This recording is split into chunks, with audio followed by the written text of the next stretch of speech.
करेंगे, सीधे पहले क्वेश्चन पे आते हैं और फटाफट हम आज की इस टेस्ट सीरीज को कंटिन्यू करते हैं। आपके सामने क्वेश्चन लिख रखा है बिग बैंग थ्योरी एक्सप्लेन। तो आपने बिग बैंग थ्योरी जो एक्सप्लेन करती है origin of earth, origin of universe, ब्रह्मांड की उत्पत्ति, origin of ocean, origin of first life, प्रथम जीवन की उत्पत्ति को। तो आप सभी को बताना है कि आपके सामने बिग बैंग थ्योरी किस चीज को एक्सप्लेन करेगी। बिल्कुल बिल्कुल बिल्कुल बिल्कुल, कोई बात नहीं बेटा, इस बार मिल जाएगी। पढ़ाई करना शुरू कीजिएगा। बी बी बी बी सब बच्चों का सही है भाई। आपको पता है, अगर हम इस सिद्धांत की अगर आपके सामने बात करें, इस थ्योरी की आपके सामने बात करें मेरे प्यारे बच्चे, एकदम अच्छे से इस तरीके से ओरिजिन ऑफ यूनिवर्स की बात है। और इस थ्योरी के अकॉर्डिंग ओरिजिन ऑफ यूनिवर्स जो माना जाता है वो 20 बिलियन ईयर्स अगो, अगर हम लोग बात करें। और इस थ्योरी के अकॉर्डिंग अगर आपसे कोई क्वेश्चन पूछे तो हम ये भी बता सकते हैं कि इसको हम एक्सप्लोजन की थ्योरी भी बोल सकते हैं का सिद्धांत। सिद्धांत बोले तो विस्फोट, तो हम विस्फोट का सिद्धांत भी हम बोल सकते हैं। बिग बैंग थ्योरी को एक्सप्लोजन का भी सिद्धांत बोल सकते हैं। और आपसे एक क्वेश्चन और बन सकता है कि सर इसके अकॉर्डिंग ब्रह्मांड बनने से पहले एक आग का गोला हुआ, हाइड्रोजन और हीलियम गैस बनी। कौन सी गैस बनी बच्चे? Hydrogen plus helium gas. अब ये क्या होने लगी? ये संगठित हुई। क्या हुई? संगठित, जो भी है जैसे, हाँ, कंडेंस जिसको हम बोलेंगे, कंडेंस हुई किसके कारण? ग्रेविटेशनल फोर्स के कारण, गुरुत्वाकर्षण बल के कारण। और ये जाकर आगे कंडेंस होने के बाद आगे चलकर ये बिग बैंग थ्योरी वाला पूरा सिद्धांत बिल्कुल सही है। ठीक है, तो ये गैस वगैरह बनी कर सकते हो। अब अगला क्वेश्चन है तुम्हारे सामने, रेडी स्प्लेंजेनी एंड पोस्चर एक्सप्लेन। आपने नाम सुना होगा लुई पास्चर का, आपने नाम सुना होगा रेडी स्प्लेंजानी। देखो, एक थ्योरी थी जिसका नाम आप सभी ने सुना होगा बायोजेनेसिस। बायोजेनेसिस का सिद्धांत प्रपोज करने वाले लुई पास्चर जी थे। और इसको सपोर्ट करने वाले, भाई सपोर्ट करने वाले साइंटिस्ट कौन थे जो इस सिद्धांत को, एक तो रेडी थे, एक स्प्लेंजानी थे। इन्होंने लुई पास्चर के बायोजेनेसिस सिद्धांत को सपोर्ट किया। बिल्कुल बिल्कुल किया बच्चों, पढ़ाई करो। इनके अकॉर्डिंग क्या था कि life arise from pre existing life, जीवन पहले वाले जीवन से उद्भव हुआ, पहले वाले जीवन से ही चीजें आई है। ओके डियर स्टूडेंट्स, तो याद रख लोगे। अब अगला क्वेश्चन है तुम्हारे सामने, थ्योरी सजेस्टेड दैट पृथ्वी जो है 4000 ईयर्स ओल्ड है and God created life in 6 days was given by. तो आपके सामने क्यूवियर ने, रेडी ने, फादर सोरेज ने, या फिर बोले तो आरेंस ने। तो किसने करी थी? तो लुई पास्चर ने। तो ये आरेंस तो ऐसे ही लिख दिया इन्होंने, हिंदी में लुई पास्चर लिख रखा है। तो जल्दी जल्दी मुझे बताएंगे सारे बच्चे।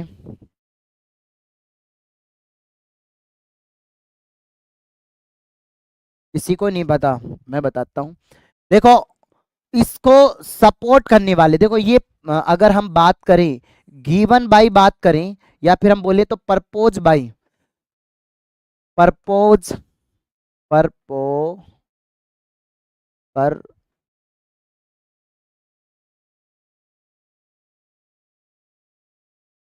पोज बाई, परपोज बाई किसके द्वारा परपोज की गई प्यारे बच्चे?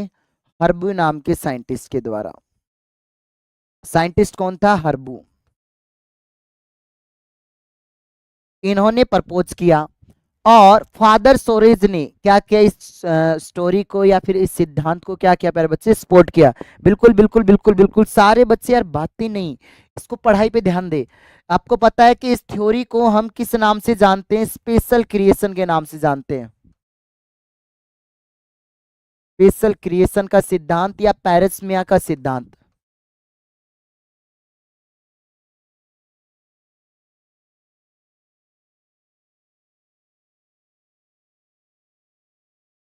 अब देखो, इस थ्योरी के अकॉर्डिंग 3 पॉइंट दिए गए, और 3 पॉइंट का अगर हम लोग बात करें कि ब्रह्मांड है वो अचानक से बना, ये जो दुनिया है अचानक से बनी, बनाने वाले कौन थे?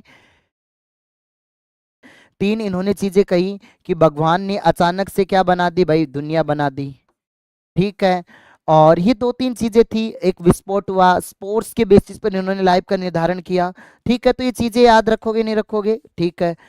विच of the following is known as the age of mammals? अब ये बहुत प्यारा क्वेश्चन है कि मैमल्स की एज कौन सी जानी जाती है? ऑर्डोविकॉन या डेवनियन काल या मीजोजोइक या फिर सीनोजोइक? आप जितने भी प्यारे बच्चे हैं फोर्थ नंबर के क्वेश्चन का आंसर देने की कोशिश करें। मैमल्स का कौन सा जीवन वाला उद्देश्य है? आपने एक डायग्राम देखा होगा एनसीईआरटी में, ये हमारे सामने एक लाइफ स्पान है अलग अलग चीजों के सामने। ठीक है, अब तुम्हारे सामने एक तो ये लाइफ स्पान वाला है, ये वाला यहाँ पर काम इतना नहीं आएगा जितना मैं अब आपको दिखाने वाला हूँ। ये वाला लाइफ स्पान आप लोग याद रखोगे तो आपको आई थिंक इस क्वेश्चन का आंसर मिल जाएगा। इस डायग्राम में इस क्वेश्चन का आंसर छुपा हुआ है। जल्दी जल्दी बताओ भाई, अकॉर्डिंग टू दिस डायग्राम, इस डायग्राम के अकॉर्डिंग। देखो यहां पर जितनी भी चीजें थी ये प्लांट्स के रिगार्डिंग थी, ये सारी की सारी चीजें जैसे जोरासिक है, ट्राइसिक है, परमियन है, आपके सामने कार्बोफेरेंस है। अब यहाँ पर डेवनियन काल दे रखा है प्रोजिम्नोस्पर्म्स के लिए, तो यहाँ पर अब बचेगा कौन सा? अब तुम्हारे सामने इस ऑप्शन के अंदर एक ही बच रहा है, वो बच रहा है सीनोजोइक। बाकी मीजोजोइक है, ऑर्डोविकियन, डेवनियन, मीजोजोइक ये सब अलग अलग है यार बच्चे। सीनोजोइक, बिल्कुल बिल्कुल बिल्कुल बिल्कुल ओके। अब अगले क्वेश्चन पे चलते हैं। Select the correct match between period and it's associated event. हमारे सामने 4 पीरियड दे रखे हैं, चारों पीरियडों के अकॉर्डिंग सही बात कौन सी है? तो भाई प्रीमियन एज ऑफ इनवर्टिब्रेट्स, क्या इस पीरियड के अकॉर्डिंग आपके सामने एज ऑफ इनवर्टिब्रेट है? नहीं, ये लाइकोपोड्स के बारे में डिफाइन कर रहा है। ये आपके किसके बारे में दिखाई दे रहा है? लाइकोपोड्स के बारे में। और ये हमारे सामने सीनोजोइक थे जहां पर मैमल्स क्या होने लगे बेटा? डेवलप होने लगे थे। ठीक है, मैमल्स डेवलप होने लगे थे सीनोजोइक वाले में। इस एनसीईआरटी के इस अकॉर्डिंग, इसके अकॉर्डिंग भी आप लोग कर सकते थे। ठीक है, तो यहां पर अगर हम लोग बात करें तो ये आपके सामने एज ऑफ इनवर्टिब्रेट्स नहीं था, कैम्ब्रियन एज ऑफ वर्टिब्रेट्स नहीं, ट्राइसिक रेडिएशन ऑफ मैमल्स नहीं, डेवनियन काल था एज ऑफ फिशिज। और ये गोल्डन पीरियड माना जाता है बेटा मछलियों के लिए, गोल्डन। एनसीईआरटी में है ये सारी चीजें, बहुत अच्छे लेवल के क्वेश्चन है, अच्छे से करने पड़ेंगे। The process of evolution different species in a given geographical area starting from a point laterally radiating to the other areas of geographical. तो आपने कहा कि एक सिंगल पॉइंट से स्टार्ट हुआ और अपनी जरूरतों के अनुसार अलग अलग डायरेक्शंस में फैल गई। ठीक है, तो वो कौन सी चीजें कहलाएंगी? वो कहलाएगा अडेप्टिव रेडिएशन। जैसे डार्विन की फिंचेज, एग्जाम्पल आप लोगों ने पढ़ा होगा ना, डार्विन की Finch. Select an example of analogous organ. तो एना का मतलब क्या होता है? डिफरेंट। लोगस का मतलब क्या होता है? स्ट्रक्चर, जिसकी स्ट्रक्चर अलग हो बट कार्य क्या हो बच्चे? समान हो। अब जिसकी स्ट्रक्चर अलग होगी और कार्य समान होंगे तो उसको हम लोग कौन सा जीव बोलेंगे? एनालोगस। तो यहां पर आपके सामने 4 limbs of whales and bat है, thorn of bougainvillea, tendril, eye of octopus and mammals है, vertebrate, heart and human brain.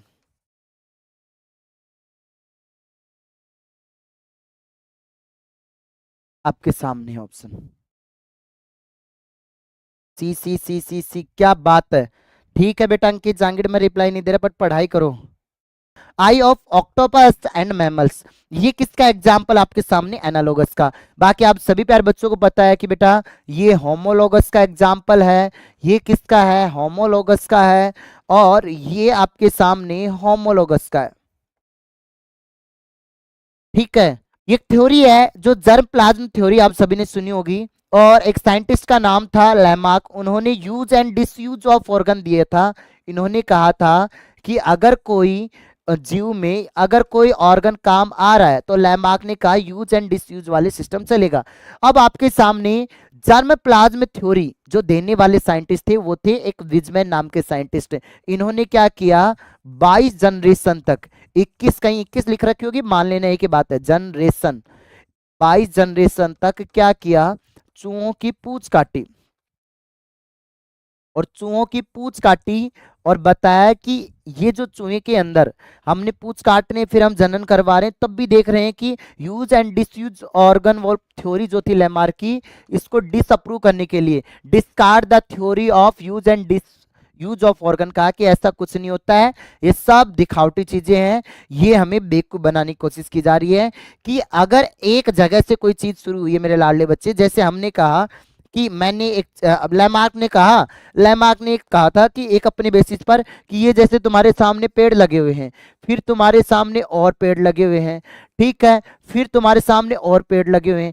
अब जिराफ ने ये वाले पेड़ों को तो खा लिया, जैसे जैसे पेड़ों को खाता जा रहा था उसकी गर्दन बड़ी होती जा रही थी, लेकिन जर्म प्लाज्म थ्योरी विजमैन वाली ने कहा, चूहों की पूंछ काट के कहा कि मैंने अगर 4 चूहों की पूंछ काटी है, उनका क्रॉस करवाया तो उनके बच्चों में पूंछ आ रही है, मतलब इस थ्योरी को डिस्कार्ड कर दिया गया। बच्चे समझ रहे नहीं समझ रहे, इसलिए आंसर क्या जाएगा ये।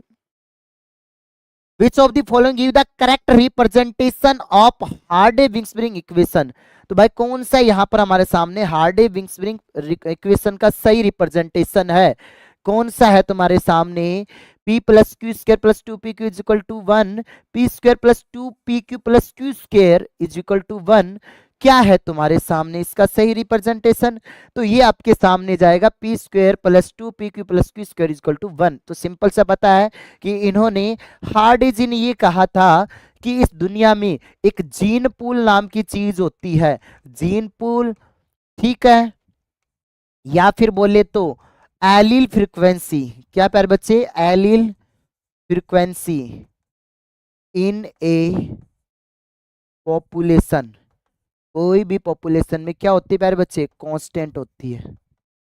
ऐसा कहने वाले साइंटिस्ट कौन थे बच्चे, हार्डे-विक्सबरिंग, ठीक है, तो उसकी इक्वेशन इन्होंने बताई थी ये।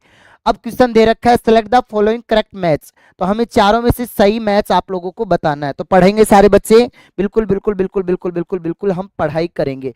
तो आपके सामने विजमैन ने तो कौन सी दी थी प्यारे बच्चे, इन्होंने तो जर्म प्लाज्म थ्योरी दी थी, अभी कुछ क्षण पहले बताई थी। थ्योरी ऑफ पैनोजेनेसिस थ्योरी दी थी चार्ल्स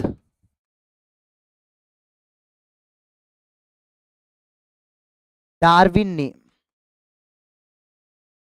और ये थ्योरी इन्होंने 1868 में दी थी, कौन सी, ये वाली थ्योरी, थ्योरी ऑफ पैनोजेनेसिस या पेंजिनवाद का सिद्धांत, एक ही बात है, पेंजिनवाद का सिद्धांत 1868 ईस्वी में दिया था।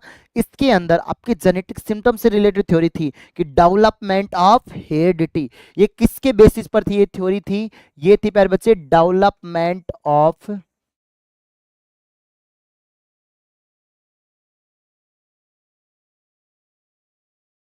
हेरिडिटी। हुगो डी वरीज थे, हुगो डी वरीज ने इवनिंग प्राइमरोज में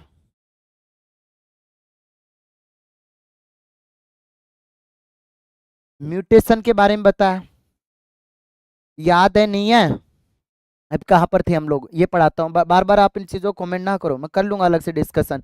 अब हम कहाँ थे, जेनेटिक ड्रिफ्ट की बात कर रहे थे, अनुवांशिक अपवाह, इसका मतलब क्या होता है कि कोई भी पॉपुलेशन है उसके अंदर gene frequency by chance change हो जाए, ठीक है, gene frequency by chance change in a population, ठीक है बच्चे, तो कोई भी पॉपुलेशन में अचानक से जीन फ्रीक्वेंसी बदल जाए तो ये वाले दोनों गलत हो गए। ऑपरेन ओरिजिन ऑफ लाइफ दिया था, लैक ऑपरेन का कंसेप्ट था, इन्होंने केमिकल इवोल्यूशन को थोड़ा सा बढ़ावा दिया था। थॉमस मैल्थस कोई फिलिस्पियन जोलॉजिक नहीं थे, ये एक इकोनॉमिस्ट थे जिनको इकोलॉजी से रिलेवेंट थे, और ये इंग्लैंड के रहने वाले थे, कहाँ के रहने वाले थे प्यारे बच्चे, इंग्लैंड के, एकदम खोल कर एक्सप्लेन कर दिया तुम्हारे सामने। क्वेश्चन है प्यारे बच्चे तुम्हारे सामने, और अच्छा क्वेश्चन है, पढ़ो पढ़ो पढ़ो, मेहनत करो। यस सर, हम कर सकते हैं। Earliest ancestor of reptiles and mammals, बहुत प्यारा क्वेश्चन है। देखो मेरे जो क्वेश्चंस के लेवल है ना आपको कहीं नहीं मिलेंगे, वो क्वेश्चंस करवा रहा हूं। आप कोई भी एग्जाम में बैठ जाना, कभी क्वेश्चन गलत नहीं होगा, गारंटी। अगर 12 का क्वेश्चन नीट से इनसे बाहर आ जाए तो हम कहां थे इस क्वेश्चन के आंसर? अगर हम लोग बात करें डायनासोर्स एंड थ्रीपेडिस, नहीं, आपसे ये क्वेश्चन पूछा है कि एंसेस्टर ऑफ रेप्टाइल्स, तो रेप्टाइल्स के सोर्बिड्स एंड सिनेप्सिड्स, आपको ये चीज याद रखना है। जैसे हॉर्सटेल्स आपके रूप में इनके अंदर देखने को मिली थी, और ये मीजोजोइक एरा से थे, ये कार्बोनिफेरस एरा से थे, और इसी समय इसी एरा के अंदर इसी समय फॉर्मेशन ऑफ कोल था, कोयले का निर्माण था।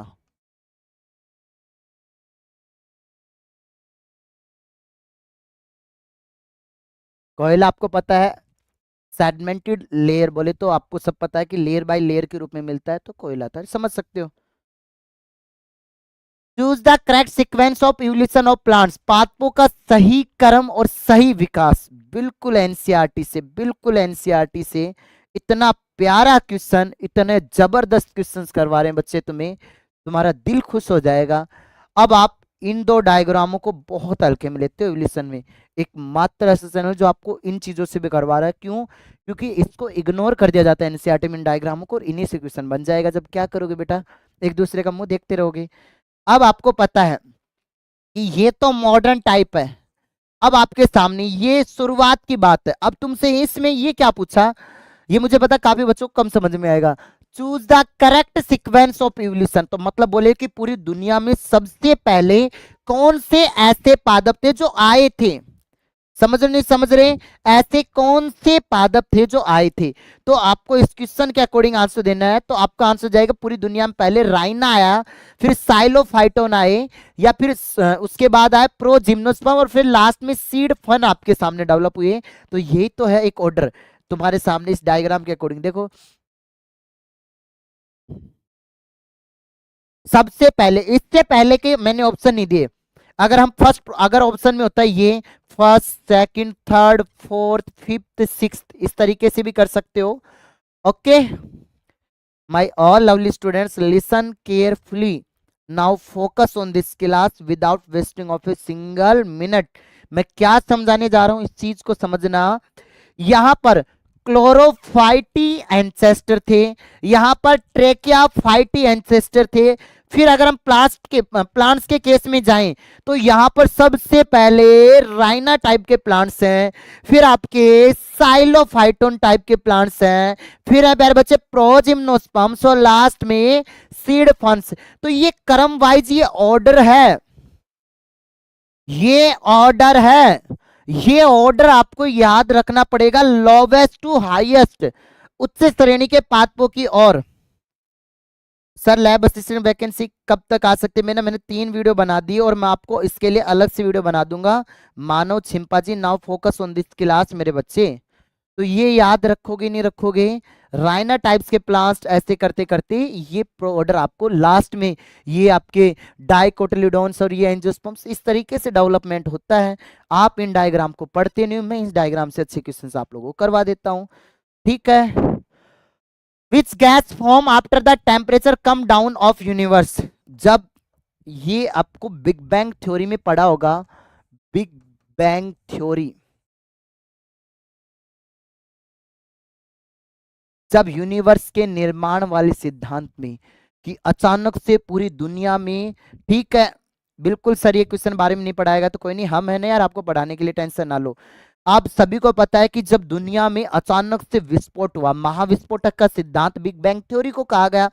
अब मेरे लाडले बच्चे, महाविस्फोटक का सिद्धांत बिग बैंग थ्योरी को कहा गया, तो अब उसके बाद क्या हुआ, अचानक से जो गैसें बनने लगी, अब हाइड्रोजन और हीलियम गैस आपके सामने होंगी, फर्स्ट एंड सेकंड, ये दोनों आपस में धीरे धीरे जैसे टेम्परेचर ठंडा हुआ, ग्रेविटेशनल फोर्स के कारण कंडेंस हुई तो एक दूसरे के नजदीक आने लगी और ये गैस बन गई। अरे नॉर्मल क्वेश्चन है, पता नहीं हमारी गैलेक्सी बनी है मंदाकिनी, ऐसी चीजों को पढ़ोगे तो दिल तुम्हारा गदगद हो जाएगा, मजा आएगा। अब इसमें मैंने 2 ऑप्शन सेम दिए, बच्चे सोचेंगे इंडियन थिंकर थे। अरे ऐसा कुछ नहीं था, इंडियन थिंकर नहीं थे। पैनस्प्रीमिया का सिद्धांत याद आ गया आपको कि early Greek thinkers thought that unit of life come from sports, मतलब इस दुनिया में अचानक से कुछ हमें देखने को मिला। मतलब दुनिया कैसे बनी, इस दुनिया में आपके सामने लाइफ को लेकर है, तो दूसरे प्लेनेट से कोई स्पोर्ट्स आए और टपक गए धरती पर, तो दुनिया में क्या बन गया, जीवन बन गया। बट ऐसा नहीं होता है बच्चे, ये स्पोर्ट्स को लेकर था। पैरेंसमिया का सिद्धांत था according to Greek thinker and sports को रिलेटेड। तो आंसर क्या जाएगा, सी। इंडियन नहीं जाएगा, जर्मन भी नहीं थे। सिद्धांत पैनस्प्रेमिया का सिद्धांत था, लेकिन ये ऐसे नहीं था, स्पोर्ट्स से रिलेटेड था। 1953 एसल मिलर एक साइंटिस्ट थे। कैसे थे प्यारे बच्चे, अमेरिकन साइंटिस्ट। ठीक है, इतो सो क्वेश्चन तो इन्हें गलत कर दिया भाई। एसल मिलर ने 1953 ईस्वी में, अमेरिकन साइंटिस्ट ने क्रिएट की सिमिलर कंडीशन लेबोरेटरी में। जो कैसी कंडीशन, जहां इन्वायरमेंट के अंदर होती है, जैसी कंडीशन एटमॉस्फेयर में होती है, वैसा टेम्परेचर, वैसा माहौल इन्होंने लेबोरेटरी के अंदर बनाया। और उसके बाद इन्होंने केमिकल इन्फ्यूजन किया, अमोनिया जैसी गैसें बनाई इन्होंने आगे चलकर। दैट्स वाई इसको बहुत ब्रिलियंट नाम से जाना जाता है। 1950 एसल मिलर अमेरिकन साइंटिस्ट। अब अगला क्वेश्चन है, डार्विन के अनुसार योग्यता संदर्भ क्या करता है। चार्ल्स डार्विन एक ऐसा, आपको समझ सकते हो, एक ऐसा नेचुरलिस्ट जिसने कहा था, इन्होंने थ्योरी दी थी, इन्होंने नेचुरल सिलेक्शन की थ्योरी दी। इन्होंने कहा कि प्रकृति या तो अपनी नेचर के अकॉर्डिंग सेलेक्ट कर लेती है, या फिर जो योग्य रहेगा, जो रिप्रोडक्टिव फिटनेस रखेगा, वो रखेगा, उसको जीवन में जिंदा रखेगी। मैं बार बार कहता हूं, ये दो सिद्धांत चार्ल्स डार्विन ने दिए थे। Yes sir, 800 degree temperature. Alfred Wallace who work in, भाई अल्फ्रेड वालेंस आपने सुना होगा, जिस समय चार्ल्स डार्विन अपनी समुद्री यात्रा पे गया था, ठीक है, उसी समय कौन गए थे, अल्फ्रेड वालेंस। इनके अकॉर्डिंग में क्या था कि ऑल लाइफ एग्जिस्टिंग, जितनी भी जीवन है उनमें सब में सिमिलरिटी होगी, और क्या करेंगी, store common ancestor. According to this, इसके अनुसार all life existing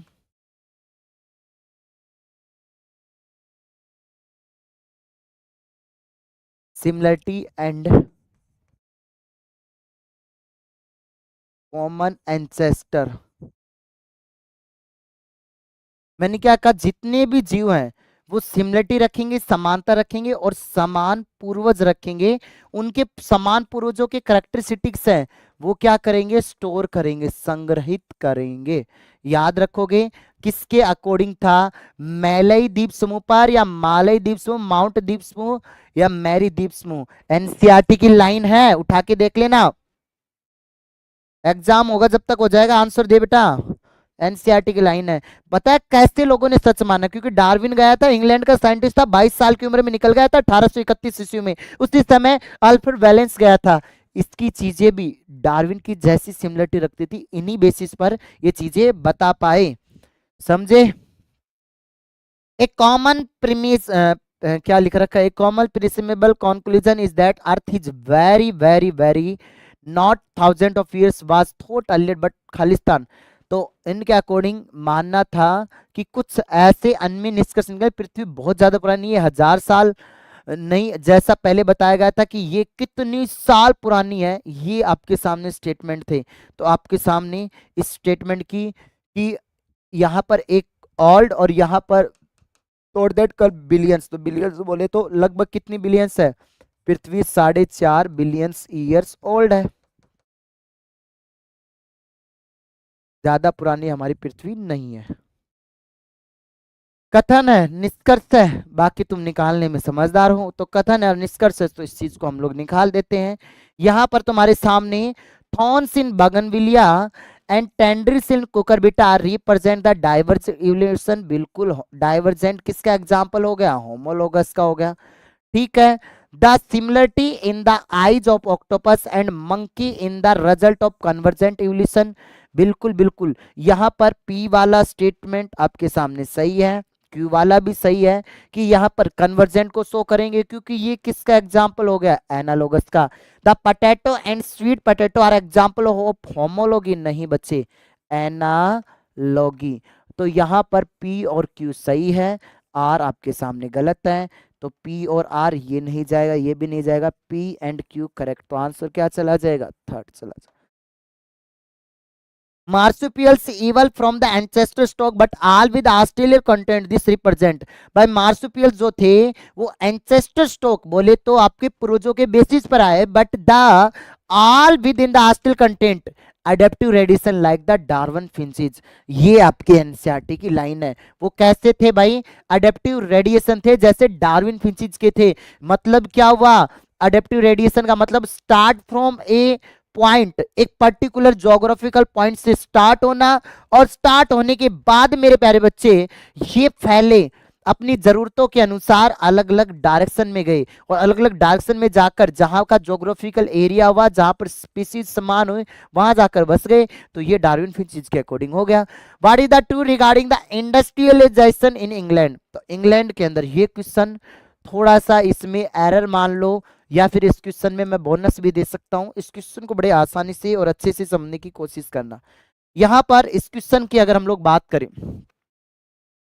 the white wing moth were completely wipe out industrialisation. अब देखो आपको पता है, एक 1850 से पहले, एक 1920 के बाद में औद्योगिकरण हुआ। नेचुरल सिलेक्शन किस तरीके से होता है कि भाई पॉल्यूशन आया। अब जब पॉल्यूशन आता है, तो पॉल्यूशन आता है तो इन्वायरमेंट कैसा होगा, इन्वायरमेंट काला होगा। काला होगा तो फायदा किसको मिलेगा, काले वाले को। लेकिन यहां एक लाइन लिख दी, कंप्लीटली वाइप, कंप्लीटली नहीं हुई थी, कम हो गई थी, संख्या लो हो गई थी, इसलिए इस स्टेटमेंट को गलत माना। Since lichens did not grow in polluted area, बिल्कुल ये बात सही है। The number of melanised moth got reduce. अब यहां बड़ा कंफ्यूजन है, अब बच्चों को समझना। मैं थोड़ा सा जल ग्रहण करता हूं, बहुत अच्छे तरीके से इस क्वेश्चन को अच्छे से एक्सप्लेन करता हूं। एक कैसे सही मान सकते बच्चे, तू मेरी बात सुन। मेरे बहुत बच्चे गलत करेंगे इस क्वेश्चन को। जल लेता हूं फिर तुम्हें इसका आंसर देता हूं। लाइकेन पता है, अब सभी को पता है कि लाइकेन जो होते हैं वो साफ सुथरी जगह में उगी हैं, साफ सुथरी जगह में उगी हैं। अब भाई लाइकेन जो होते हैं साफ सुथरी जगह में ग्रोथ करेंगे। अब यहां लिख रखा है since lichens did not grow in polluted area, अब ये ग्रोथ नहीं कर रहे तो नंबर ऑफ मेलेनाइज मोथ को रिड्यूस नहीं। अब मेलेनाइज का मतलब क्या होगा, मिलेनाइज का मतलब क्या होगा, जिसमें मिलेनिन की मात्रा ज्यादा होगी, और मिलेनिन की मात्रा ज्यादा होगी। अब समझने की कोशिश करना कि मिलेनिन की मात्रा ज्यादा होगी तो यहां पर जो ब्लैक वाला सिस्टम है वो क्या हो गया प्यारे बच्चे, इंक्रीज होगा ना, रिड्यूस की जगह यहां पर इंक्रीमेंट आना चाहिए ना। अब ये इंक्रीमेंट होगा तो लाइकेंस ग्रोथ नहीं करेगी, तो ये दोनों गलत हो गए। After industrialisation the white winged moth number of, ये यहां तक की चीज सही थी, ये चीज सही थी, लेकिन ये वाला जो है ना, ये रेड जोन हो गया ना यहां से कि number of melanised moth got reduce. अब भाई यहां तो पॉल्यूशन है, और पॉल्यूशन है तो भाई मिलेनाइज मोथ की संख्या तो बढ़ेगी, कम कैसे होगी, समझे। तो एक स्टेटमेंट बचा C, after industrialisation the white wing moth number reduce due to the predators. ये स्टेटमेंट यहां अगर होता तो वो ऊपर वाला भी सही माना जाता, इसलिए आंसर क्या आ जाएगा, थर्ड। समझे, ऐसे क्वेश्चन थोड़ी है, थोड़ा दिमाग लगाओ। Sweet potato is modified stem, क्या ये बात सत्य लाग रही है था, नहीं। स्वीट पोटैटो एक मॉडिफाइड स्टेम नहीं है, ये क्या है बच्चे, ये एक रूट है, और ये क्या है, पोटैटो क्या है, एक स्टेम है। तो दोनों के दोनों ही स्टेटमेंट कैसे हो गए बच्चे, इनकरेक्ट हो गए। करवाएंगे बच्चे, बिल्कुल पढ़ाई कीजिएगा, रिया जी पढ़ाई कीजिएगा। अब उसके बाद डार्विन वेंट, डार्विन गया था अपनी जहाज, जहाज का नाम क्या था, जहाज में बैठा, बात 1831 ईस्वी की। एज क्या थी? 22 साल की उम्र में। सिंगल लड़का, 22 साल की उम्र में, ऐसे लिखता हूं ताकि समझ में आए। 22 साल की उम्र में सिंगल लड़का था। इंग्लैंड सरकार ने इसको भेजा। जहाज दिया कौन सा? HMS बैगल नाम का जहाज दिया। और भेज दिया कौन सा पे? गैलोफेगस आइसलैंड पर। तो आंसर क्या जाएगा? सेकंड। भेज दिया, तुम्हें भेजेंगे बेटा, टेंशन ना ले, पढ़ाई कर फिलहाल। ठीक है, तुझे तो पता नहीं, कोई और पे आइलैंड पे भेजूंगा, तो पढ़ाई नहीं करेगा तो। Darwin fish is also known as, Darwin की फिंच को और किस नाम से जाना जाता है? छोटा ग्रे पक्षी, छोटे काले पक्षी, बड़ा काला पक्षी, छोटी चोंच वाले सफेद चिड़िया। तो आप सभी को पता है ये डार्विन के फिंचीज हैं। अगर एनसीईआरटी वाला ये डायग्राम तुम्हें मिल जाए, मैंने बाई लक आपका डाउनलोड किया हुआ है, बाकी तुम्हारी किस्मत खराब होगी तो मिलेगा नहीं। मैंने थोड़े दिन पहले सोल्व करवाया था, किस्मत बहुत ही प्यारी है। तो चार्ल्स डार्विन की चिड़ियाएं तुम्हें मिल जाएंगी। करवाते रहते हैं, ऐसे थोड़ी है बेटा, तुम्हारे लिए कितनी मेहनत करनी पड़ती है जब जाके सिलेक्शन होता है तुम्हारा। और तुम क्या हो कि पढ़ते ही नहीं हो, चीजों को सीरियस नहीं लेते। पता नहीं तुम्हारा तो ध्यान कहाँ है। आधे बच्चों का तो ध्यान बस यही है। नहीं है बेटा, देख लेना, एनसीईआरटी में बना हुआ है तुम्हारा डायग्राम। तो उसके अंदर हमने एक स्पेशलिटी देखी थी कि स्मॉल ब्लैक बर्ड, छोटे काले पक्षी थे। ठीक है, फिर बिल्कुल बिल्कुल बिल्कुल बिल्कुल बिल्कुल बिल्कुल बिल्कुल, B B B B B B, D कैसे कर रहे हो? छोटी चोंच वाली सफेद चिड़िया, हाँ, डी नहीं बी। एनसीईआरटी होगी ना, देखो तुम्हें दिखा देते हैं। एनसीईआरटी तुम्हारे सामने ये बुक खोलता हूँ, कैसे देख रहे हो? एसएमएस कॉलेज लेके जाओगे? हाँ, तुम एसएमएस कॉलेज के लायक काम नहीं कर रहे, पढ़ते नहीं हो। ठीक है, बिक्स की वैरायटी थी। और यहाँ पर देखो एक लाइन लिख रखी होगी, ये देखो, व्हाट इज एडेप्टिव रेडिएशन अपकोर particular small black birds later call Darwin finches. नालायक को, डी वालों को गोलियों से उड़ा दूंगा मैं तुम्हें। कोई बावर याकन गोली चढ़वानी पड़ती थारे ऊपर। देखो एनसीईआरटी में। तो आंसर क्या जाएगा? बी जाएगा। आंसर देखो ये लिख रखी है एनसीईआरटी में, इस तरफ खोल के देखना, ये एनसीईआरटी है तुम्हारे सामने, बी बी बी बी। और एक साथ सारा का सारा, मैं एनसीईआरटी है ना ये बंद करके साथ ही रखता हूँ तुम्हारी खोपड़ी में छेद करने के लिए। तुम गलत पढ़ते हो। ठीक है, ये मैं साथ रखता हूँ कि कहीं बच्चा कुछ और वहम नहीं पकड़ के रखे। बंद करके रखता हूँ हमेशा तुम्हारे साथ, जब भी तुम कहोगे तब खोल दूंगा मैं। ठीक है।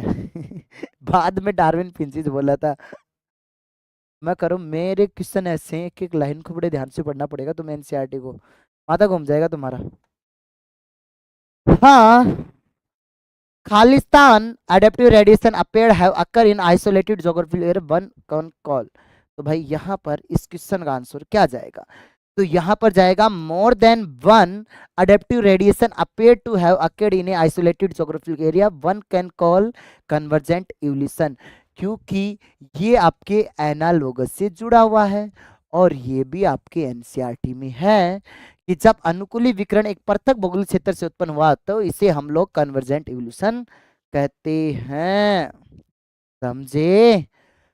Evolution by natural selection started from cellular life, non cellular कौन सी लाइफ से? And with differentiate Khalistan capability, बोले तो प्राकृतिक चयन और विकास तब शुरू हुआ जब खालिस्तान जीवन का रूप से खालिस्तान में अंतर साथ पृथ्वी पर उत्पन्न हुआ। तो ये आप सभी को आंसर देना है। तो ये आप सभी जानते हो कि सेलुलर फॉर्म से स्टार्ट हुआ और मेटाबॉलिक के अंदर डिफरेंशिएटेड हो गया। एनसीईआरटी उठाओ, क्या एक्सप्लेन करो इनमें। इनकरेक्ट स्टेटमेंट आपको बताना है इन चारों में से, 27 में इन चारों में से हमें इनकरेक्ट स्टेटमेंट पढ़ाएं। 3 स्टेटमेंट आपको और याद करवाता हूं एनसीईआरटी के। Fitness is based on the characters which are inherited, योग्यता उन लक्षणों पर आधारित है जो कि वंशागत होते हैं। बिल्कुल। Branching descent and natural selection are the 2 की कंसेप्ट ऑफ डार्विन थ्योरी। शाखनीय अवरोहण और प्राकृतिक चयन डार्विन के सिद्धांत की दो प्रमुख अवधारणाएं हैं। Essence of Darwinian theory about evolution is natural selection. उद्ध विकास के बारे में डार्विन सिद्धांत का सार प्राकृतिक चयन है। और no one is incorrect statement. तो आंसर क्या जाएगा यहाँ पर? फोर्थ। सारी ही बात सही लगी ही उरा, कोई गलत को ना। स्टेटमेंट दो दे रखा है। Homology is based on evolution, बिल्कुल। विकास पर analogy is based on convergent, बिल्कुल। और इसमें भी बात करें तो डाइवर्जेंट इवोल्यूशन आप लोग बता सकते हो। तो बोथ स्टेटमेंट आर करेक्ट। तो आंसर क्या चला जाएगा? फर्स्ट चला जाएगा, याद रख लोगे? Yes sir, yes sir, yes sir, yes sir, yes sir. क्या बात, बच्चे पढ़ते हैं, मेहनत करने लग गए, आंसर देने लग गए। और हमारे टाइप राइटर तो क्या है, इनकी हिंदी कन्वर्ट नहीं करता, पता नहीं बहुत से क्वेश्चनों की हिंदी कन्वर्ट नहीं कर रखी। और हिंदी मीडियम वाला ताकत ही मूर्ख हो रहा है कि हमने इनकरेक्ट और करेक्ट की स्पेलिंग और हिंदी में ना हो। करेक्ट मतलब सही हो, इनकरेक्ट मतलब गलत हो। इतो तो थे भी सीख लो बाड़को। The first cellular life form could 3 billion ना बेटा 2 बिलियन ईयर्स अगो बनी थी। ठीक है, अब इन्हें भी ऐड करना तो according to theory special creation, ये बिल्कुल सही है। तो यहाँ पर statement first is incorrect, second is correct. तो आंसर चला जाएगा थर्ड। क्यों समय वेस्ट करो सर, पिछलो क्वेश्चन दोबारा बता दो, याद ले। होमोलॉगस इवोल्यूशन का ही तो रूप है। समान संरचनाएं जिनके कार्य अलग अलग, होमोलॉगस हो गया। जो अपनी जरूरतों के अनुसार डाइवर्ज हो जाए, अलग अलग जगह फैल जाए, वो डाइवर्जेंट इवोल्यूशन कहलाता है। एच डी मतलब होमोलॉगस डाइवर्जेंट इवोल्यूशन, और एनालॉगस मतलब कन्वर्जेंट इवोल्यूशन। तो ये चीज तो याद रख सकते हो, समझे? Question number 30। Mutation are random and directionless, why Darwin variation are. अब आपने एक लाइन सुनी है कि जो म्यूटेशन होंगे वो रैंडम होंगे और उनकी कोई डायरेक्शन नहीं होती, लेकिन इवोल्यूशन क्या होता है? डायरेक्शन होती है, स्लो प्रोसेस होती है, फास्ट प्रोसेस नहीं होती है। तो यहाँ पर ये स्टेटमेंट क्या आ जाएगा प्यारे बच्चे? तो यहाँ पर आपके सामने वाइल डार्विन, डार्विन ने किस चीज को डिफाइन किया था? इवोल्यूशन को डिफाइन किया था। अब इवोल्यूशन क्या होगा? स्लो प्रोसेस होगी, कंटिन्यूअस होगी, सतत होगी, और इसकी कोई डायरेक्शन निर्धारित होती है। और म्यूटेशन क्या है? Sudden change in A gene, gene में अचानक परिवर्तन को sudden change in A gene, gene में कोई अचानक परिवर्तन आए तो उसको बच्चे म्यूटेशन कहेंगे। तो यहां पर Darwin variation are small and directional. Answer जाएगा सेकंड, समझे? B B B B. देखो एक आया चमचा, रात के 11 बजे चमचा अग्री करना नहीं छोड़ता, रिंकू चौधरी, परमानेंट खत्म। Single step large mutation, single step large mutation Hardy विंगस्पैन प्रिंसिपल में पढ़ा है ना तुमने, साल्टेशन। हार्डे ताऊ वाले कंसेप्ट में हमने समझा है। क्रॉसिंग ओवर तो आपके सामने है नहीं, जीन विन में होगा नहीं। म्यूटेशन सडन चेंज होता है, वेरिएशन या तो एनवायरनमेंट से या जेनेटिक चेंजेस से। समय वेस्ट करो, करो अच्छे से। Hardy wingspan started using. अब हार्डे विंगस्पैन प्रिंसिपल जो स्टार्ट होता है वो किस चीज से स्टार्ट होगा, ये आप सभी को बताना है। तो वो स्टार्ट होगा आपके सामने, एक इक्वेशन है एल्जेब्रिक इक्वेशन, P + Q का होल स्क्वायर। आंसर हो जाएगा एल्जेब्रिक इक्वेशन। ठीक है, diagrammatic represent so which type of natural selection. अब हम इस तरह को, अब हम ऐसे समझेंगे, एक एनसीईआरटी का डायग्राम है, उस डायग्राम को हम खोलेंगे, उन चारों चीजों को मैं तुम्हें बताऊंगा, फिर तुम इसका आंसर दोबारा से करना। अब की बार शायद सही कर दो। और हमारे बच्चे, ऑफलाइन वाले बच्चे, इस डायग्राम को जरूर ध्यान से देखना, बहुत अच्छा डायग्राम है। ऑनलाइन वाले तुम भी सब, यहाँ आपके सामने number of individual with phenotype. बे हार्डी ताऊ અહીંયા क्या कर, तो बात અહીંયા सुनियो कि सारी पॉपुलेशन में एलील का नंबर समान होया करी, वण में कोई चेंज ना आया करे। मतलब जो युग्म विकल्पी है वण की संख्या समान होती है, कोई चेंज नहीं आता। All gene in a population are constant, neither be change, not be destroyed in any condition. This statement is says by the Hardy विंगस्पैन। सब कुछ स्टेबल रहेगा, ये चाहता है जीवन में शांति रहे। हार्डे जी ताऊ ऐसे कहते थे कि जीवन में शांति रहे, कोई परिवर्तन नहीं आए। लेकिन बेटा changes is the rule of universe, परिवर्तन संसार का नियम है। तो ये हार्ड ताऊ की बात गलत हुई। अब यहां पर peak get higher and narrower, तो इस कंडीशन में क्या हो रहा है कि पीक हाई हो रही है। अब यहां पर इस कंडीशन में क्या हो रही है, peak shifted in one direction, peak एक ही डायरेक्शन में शिफ्ट हो रही है।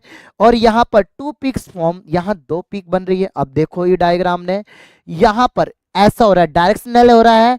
ये कंडीशन यहां से यहां स्टेबलाइज हो रही है या विघटनकारी हो रही है, अणमा से कोई स्टेटमेंट ना हो। तो ये स्टेबलाइज हो रही है, ये फैली हुई थी पहले, और फिर ये क्या हो गया, इनका स्थिरीकरण हो गया।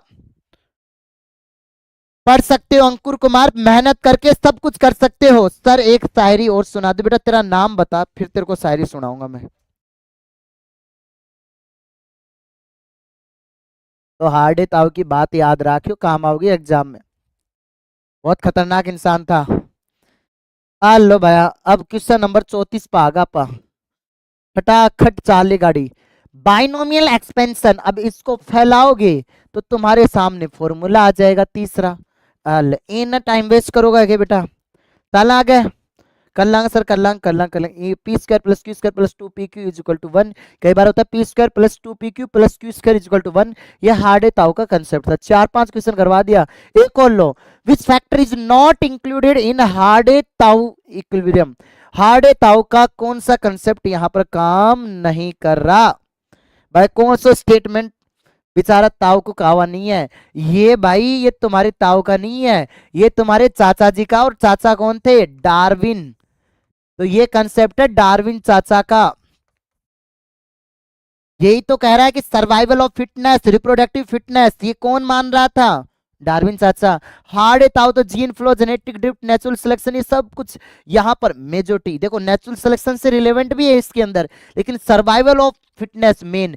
यहां पर आपको एक चीज याद रखनी है, ये भी इसी का है नेचुरल सिलेक्शन मेन, लेकिन यहां पर नॉट इंक्लूडेड बात करिए। तो यहां पर natural selection, gene flow, genetic सब कुछ है, लेकिन मेजोरिटी पर आपके सामने सर्वाइवल ऑफ फिटनेस, ये आपके डार्विन चाचा के थे। In a genetic drift original drift population become. अब जेनेटिक ड्रिफ्ट तो था ना, परिभाषा थोड़ी देर पहले समझाई दी थी, बार बार एक चीज ना समझा। If gene frequency change by chance, भाई जीन की आवृत्ति अचानक से बदल जाए कोई पॉपुलेशन में, वो क्या कहलाता है, जेनेटिक ड्रिफ्ट कहलाता है। अब एनसीईआरटी का बड़ा इंपॉर्टेंट कंसेप्ट है, उस चीज को हम बोलेंगे बिकम्स फाउंडर। जीन विचलन में मूल भाव वाली आबादी क्या कहलाएगी, संस्थापक। और अचानक से उसमें कोई बदलाव आए और उस पूरे प्रोसेस को फाउंडर इफेक्ट कहेंगे।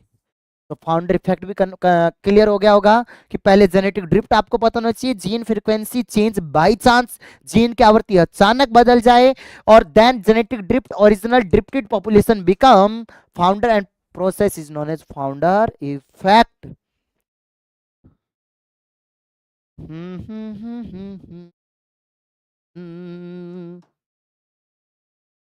कैसे मुझे तुम मिल गए, क्रॉस करवाओ फिर बताएंगे प्यारे बच्चे। इससे मत को आए ना यकीन कि कॉलम मैच नहीं हो रही है तुमसे। एनसीईआरटी के सारे जो नंबर दे रखे थे ना मिलियंस ईयर्स अगो, सब मैंने एक में समेट लिए। इनवर्टिब्रेट्स इस दुनिया में आए 500 मिलियन ईयर्स अगो। एक मछली खोजी गई थी अफ्रीका में 1938 के अंदर। तो बी को आपके सामने होगा, बी को आपको जाललेस फिशिज कब देखी गई थी, ये 350 मिलियन ईयर्स अगो। समुद्री खरपतवार 320, माया आंसर चला गया पहला भया, बिल्कुल बिल्कुल बिल्कुल बिल्कुल बिल्कुल।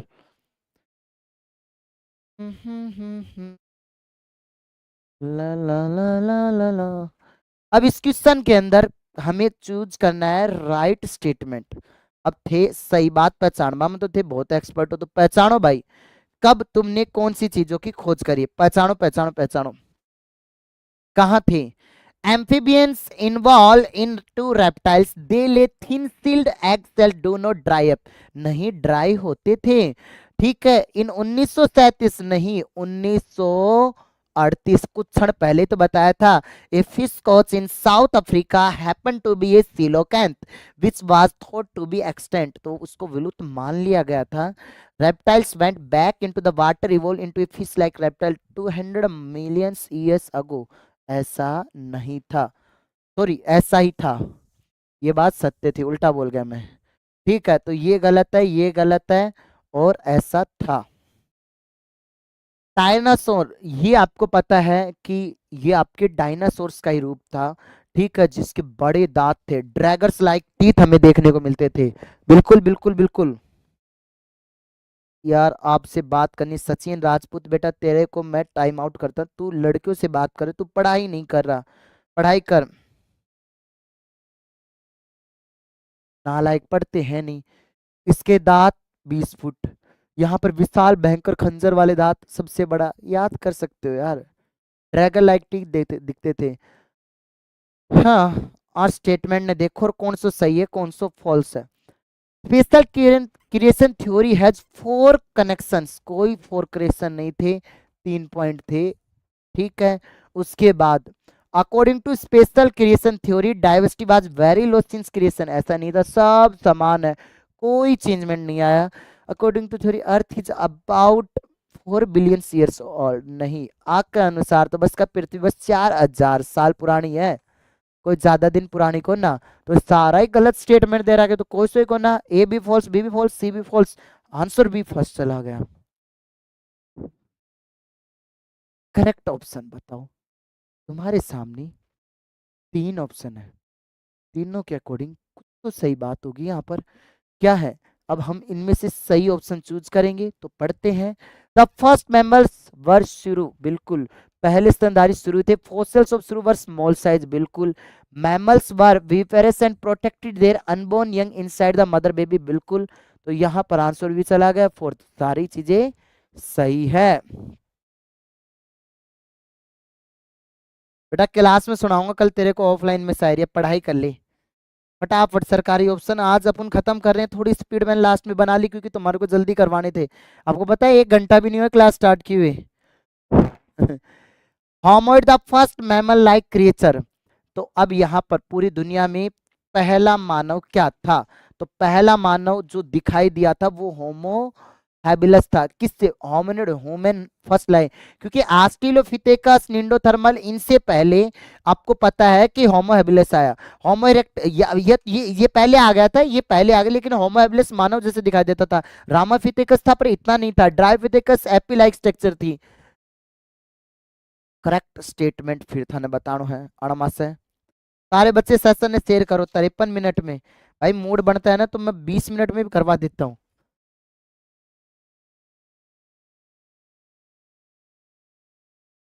नहीं, ये यहाँ पर ऐसे नहीं रहते थे, ऑस्ट्रेलियोपिथेकस जैसी कहानी थोड़ी है उमेरक्टस की, वो तो मांस मूस खाते थे, एग्रीकल्चर कम अराउंड है। ये बात सत्य है क्या, 18,000 साल पहले आई। The skull of modern women, ये भी 10,000 के अराउंड आपके सामने है, ये सही है। आधुनिक मानव की खोपड़ी वेस्ट चिंपांजी की तुलना में शिशु चिंपांजी के अधिक निकट है, ये बात सही है, बाकी सब गलत है। Most apparent chance during the evolution history of homo sapiens, homo sapiens की विकासवादी इतिहास के दौरान सबसे स्पष्ट परिवर्तन कौन सा है। अब आप समझना, होमो सेपियंस जानते हो, उसके अंदर लॉस ऑफ बॉडी हेयर, बिल्कुल सही है। Walking upright, sorting of the जा, क्या यहाँ पर सबसे ज्यादा priority remarkable increase in the brain size, सबसे ज्यादा ये इंपॉर्टेंट है, इनकी बजाय यहाँ पर सबसे ज्यादा हम ब्रेन कैपेसिटी को देखते हैं कि 400 सीसी से 500, 600, 700, 800, 900 सीसी तक, और आज 1500 सीसी तक ब्रेन डेवलप हो गया। Fossils remains in Archaeopteryx indicate that, भाई आर्कियोप्टेरिक्स एक कनेक्टिंग लिंक आप सभी को पता है, ठीक है। इसके अंदर जो फोसिल्स रिमेन्स है वो क्या देते हैं, रेप्टाइल्स और बर्ड्स के बीच में एक कनेक्टिंग लिंक को इंडिकेट करता है। ये समझ गए नहीं समझ गए। Arrange the periods of Mesozoic era in ascending order, तो असेंडिंग ऑर्डर के संदर्भ में आपको सही क्रम बताना है, तो ये मैं समय वेस्ट नहीं करूंगा। 46 क्वेश्चन को मैं 1 मिनट में करवा दूंगा कि पहले ट्राइसिक फिर जोरासिक फिर क्रिटियस आपके सामने पीरियड है, ये तुम्हारे सामने इस तरीके से क्वेश्चन और बन सकता है। देखो मैंने इसमें इतने क्वेश्चन बनाए हैं कि बच्चों का माथा घूम गया है भाई। पैलोजिक में जैसे 3 पीरियड है, सबसे पहले शुरुआती तौर पर सिल्यूरियन है, फिर डेवनियन है, फिर कार्बोनिफेरस है, ये फिर उसके बाद प्रीमियन है। तो ये पैलेजोइक इरा के हैं, ये है मीजोजोइक इरा के हैं, ये सीनोजोइक के हैं, ट्राइसिक, जोरासिक और क्रेटियस। अब तुम्हारे सामने यही तो क्वेश्चन पूछा था मैंने, ट्राइसिक, जोरासिक और क्रेटियस, ये आपके सामने पूछ ले, मीजोजोइक, ट्राइसिक, जोरासिक, क्रेटियस। तो शुरुआत से हम ऐसे बनाए हैं, असेंडिंग, एक होता है डिसेंडिंग। मैंने पता ये गलत होगा भाई थारो, थे फोकस करके ना पढ़ो बालको, तो फोकस करो तो थारो काम हो जाओ ना, फोकस ही कौन कर रहा। ये डायग्राम में देखो, ये नमूना ने कठे देखा हो गए थे, कठे देखा हो, एनसीईआरटी में देखा, ठीक है। Draggers like teeth, 20 feet height, डरावना चेहरा, ट्राइनोसेरस। ये दो आदमियों का मुंडा कठे देखा हो गए थे। पहले एक क्वेश्चन ने समझो के हो, which of the following diagram is represent more like adult human skull than the adult chimpanzee। तो અહીંયા थारो ज्यान को आदमी यो ही लाग है, यो तो चिंपाजी सी शकली की खुद की बनी पड़ी है। ठीक है, અહીંયા बावड़ी बात ना करा करी, અહીંયા का क्वेश्चन गलत ना करा करी। लास्ट का 2 क्वेश्चन और बचाई। ये डायग्राम संबंध देखने को मिलता है क्या इनमें, है या होमोलॉजी का एग्जाम्पल या एनालॉजी का। भाई ये दोनों होमोलॉजी का एग्जाम्पल है, दोनों की आकृति समान है, लेकिन दोनों का कार्य अलग अलग हो है। एक के अंदर हो थॉर्न, एक के अंदर होता है आपके सामने टेंड्रिल, ये टेंड्रिल क्लाइंबिंग में हेल्प कर रही है, एक के अंदर कांटा लागेड़ा रही, तो दोनों एक दूसरा ने प्रोटेक्ट करने के लिए प्यारे बच्चे हेल्प करते हैं। तो आंसर क्या जाएगा, होमोलोगस ऑर्गन। और लास्ट में फिर एक और होमोलोगस का एग्जाम्पल, ये मैन, चीता, व्हेल, फ्लैट। यहां पर एनालॉजी तो शो करी को ना, आंसर क्या जाएगा, चीता हुआ, बैट हुआ, मैन हुआ, व्हेल हुआ, ये सब होमोलोगस ऑर्गन शो करते हैं। ये क्लास खत्म होती, कितने इजी क्वेश्चन थे लास्ट में, हल्का सा थोड़ा सा लेवल अप तो करना ही पड़ता है। देखो 4-5 क्वेश्चन 50 में अच्छे लेवल के देना मेरा फर्ज बनता है, बाकी आप डायरेक्ट कर सकते थे। 5-6 क्वेश्चन आपको थोड़ा सा दिमाग लगाना पड़ेगा, अगर दिमाग लगाओगे तो दिमाग की बत्ती खुलेगी, क्वेश्चन सही होंगे। तो कर दिया ना खत्म, अभी तो टाइम बाकी 7-8 मिनट, कितना टाइम लियो मैं थारे को, 1 घंटे भी गुन लियो बाढ़ को। तो आज की इस क्लास को हम खत्म करेंगे।